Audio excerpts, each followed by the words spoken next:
তৃণমূলের সক্রিয় কর্মী পঞ্চায়েত সদস্যা সিজারের পরই কোমায় চলে গেছেন। দলীয় সক্রিয় কর্মী হওয়া সত্ত্বেও কলকাতায় সরকারি হাসপাতালে উপযুক্ত চিকিৎসা মেলেনি। অসহায় অবস্থায় তার পরিবারের সদস্যরা এ দুয়ারে ও দুয়ারে দৌড়ে অবশেষে বাড়িতে ফিরিয়ে আনতে বাধ্য হলেন। মঞ্চে বসে যেসব নেতা মন্ত্রীরা বড় বড় আশ্বাস দেন, বিপদে পড়ে মানুষ যখন খড়কুটোর মতো একটু মন্ত্রীর সহায়তা চেয়ে ফোন করেন, কার্যক্ষেত্রে তারা ফোনও ধরেন না। শুনুন করুণ অভিজ্ঞতার সেই চিত্র।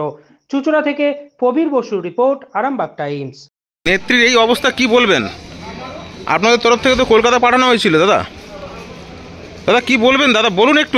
আপনাদের তো পঞ্চায়েতের একজন সদস্য, তার বাড়িতে তার বাবারা বলছে বাড়িতে সুস্থ ছিল, সেখান থেকে নাকি আপনাদের দলের তরফ থেকে তাকে কলকাতা নিয়ে গিয়ে আজকে সারাদিন হয়রানি করা হয়েছে।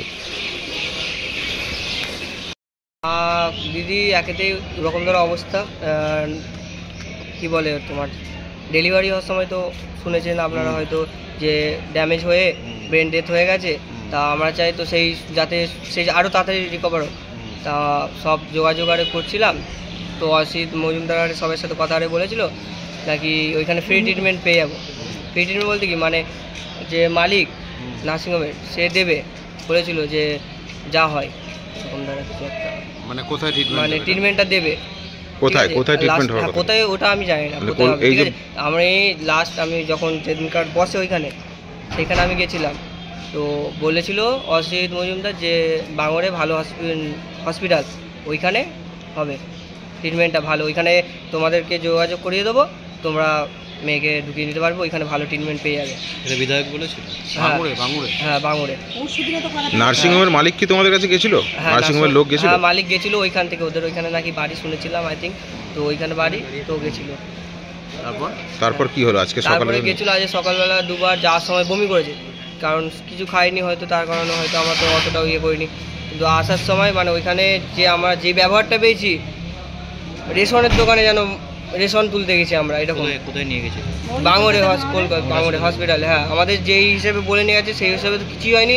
যেমন লাইন দিয়ে 2 ঘন্টা 3 ঘন্টা লাইন দিয়ে করেছে, ওই পেশেন্টের 2 ঘন্টা 3 ঘন্টা ধরে দাঁড় করিয়ে কোনো মানে ওর যে একটা ও খাবার ঠিকমতো খাবার টাইমে ওইসব কিছু আমরা দিতে পারিনি।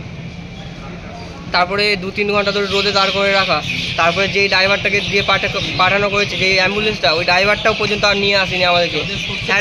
এত হ্যারাসমেন্ট পেয়েছে আমার দিদিটা, যার কারণে আজকে এইখানে হসপিটালে ভর্তি। ড্রাইভারকে কে ব্যবস্থা করে দিয়েছিল? ড্রাইভার অ্যাম্বুলেন্সটা ব্যবস্থা করে দিয়েছে তোমার অসিত মজুমদার। উনি কি বলেছিল? উনি বলেছিলেন হ্যাঁ অ্যাম্বুলেন্স করে দেবে বলেছিল, ভর্তি করে দেবে ওখানে নিয়ে গিয়ে। হ্যাঁ অ্যাম্বুলেন্স করে দেবে।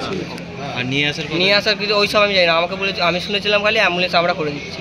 তো ওখান থেকে যে বলছো নার্সিংহোমের লোক গেছিল, সে কিছু ব্যবস্থা করলো না? হ্যাঁ সেও আমাদের সাথে অনেক ছোটাছুটি করেছে, ফালতু বলবো না, সেও ছোটাছুটি করেছে, ঠিক আছে। এমনকি কি বলবো বলতে পারছি না, আমার এখনো সকাল থেকে আমি নিজেই একদম কি বলবো খালি পায়ে ঘুরে বেড়াচ্ছি এখনো পর্যন্ত। আমাদের কি বলবো, সকালে যখন নিয়ে গেছিলে দিদি সুস্থ ছিল? হ্যাঁ মানে আমি ভিডিও করে রেখেছি, আমি জানি কিছু একটা হবে, ঠিক আছে। দিদি যে এরকম ধরা সকালবেলা যে যেমন পরিস্থিতি নিয়ে গেছি, আর আজ এখন যে পরিস্থিতি দিদিকে ঢুকেছি, আকাশ পাতাল তফাৎ। এই নার্সিংহোমের তরফ থেকে তোমাদেরকে কোনোদিন অভিযোগ তোলার কথা বলা হয়েছিল?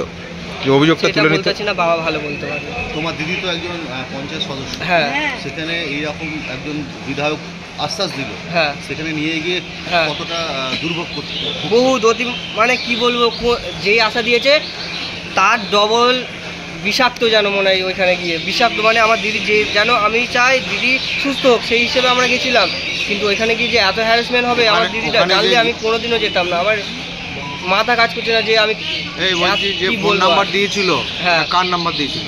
কে একজন কুনাল বলে একজন আমাকে বলেছিল ওই নাম্বারটা সেভ করে রাখতে, বাঙড় হসপিটাল কুনাল স্যার, ডক্টর নাকি আমি জানি না, কিন্তু সকালবেলা যখন ফোন করি কার পিএ যেন বলে। কে নাম্বারটা দিয়েছিল? অসিত মজুমদার। তারপর কি হলো? ফোন করে?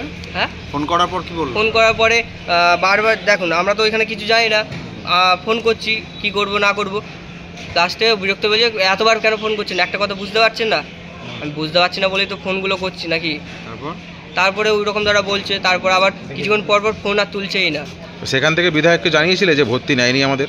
হ্যাঁ বলেছিলাম তো, ভর্তি নেয়নি। কি বললো? হ্যাঁ বলে চলে এসো, কি করবে, ওরকমই বলেছে।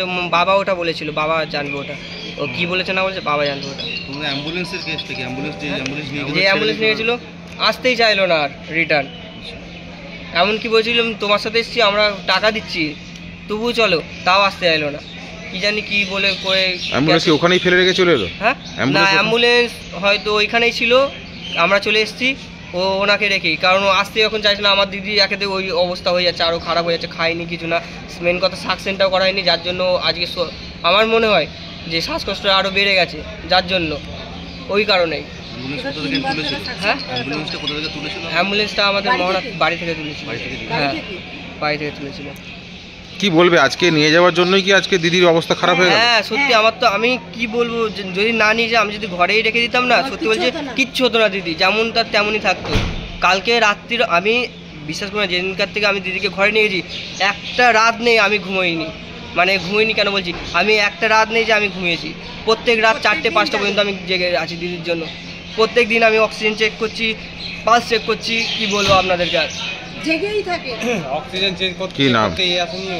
কি নাম তোমার? আমার নাম সুরজিৎ মাঝি। তুমি কে হও? দিদির ভাই, মানে অপর্ণা পাত্রের ভাই, নিজের ভাই। মানে দল থেকে কোনো সাপোর্ট তোমাদের দেয়নি, কোনো হেল্প করছে না? ওই করছে বলতে কি করছে টুকটাক, কি বলবো আমি এইসব নিয়ে, আমি তো অত পার্টি হাটি যাই না, ঠিক আছে, ডাকছে, সাহায্য করছে, কি হ্যাঁ, কোনো চিকিৎসা কিছু হচ্ছেই না, আমি বলবো খালি কি হচ্ছে, কথাবার্তা হচ্ছে, মিটিং হচ্ছে, খালি ডাক্তার মিটিং হচ্ছে, এইসব হচ্ছে, কিসে? খালি মিটিং হচ্ছে, ওই হয়েছে। মিটিং হচ্ছে, পরশুদিন কি মিটিং হয়েছে? ওই মিটিং হচ্ছে, ওই যে ও ভালো ট্রিটমেন্ট দিদির হবে। কে কে ছিল মিটিং এ? হ্যাঁ, মিটিংয়ে অসীম মজুমদার ছিল, প্রশান্ত বলছিল, তারপরে বাপিদা ছিল, না বিদ্যুৎ ছিল না, বাপিদা ছিল, আমার বাবা ছিল, আমি ছিলাম, আর জামাইবাবু ছিল, জামাইবাবুর বাবা ছিল, আর এই নার্সিং হোমের কেউ ছিল? নার্সিংহোমের কেউ ছিল না। না